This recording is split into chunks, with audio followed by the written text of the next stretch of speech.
menyelesaikan tugas demi anak guam saya. It's my job. So don't try to intimidate me because you are failing miserably at it.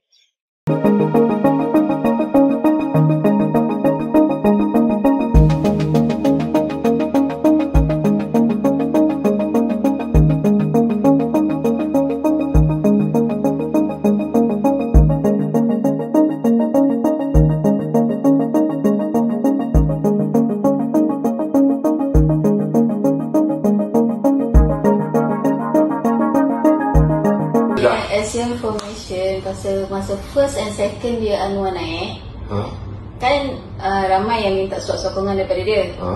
Dia tak nak sign. Okay. Dia semua suruh Samsul sign. Anwar suruh Samsul sign. First and second year. Okay. Samsul, semua Samsul sign. Meaning now 2023, 2024, semua Samsul sign atas arahan bos. Anwar arahkan dia sign. Ya.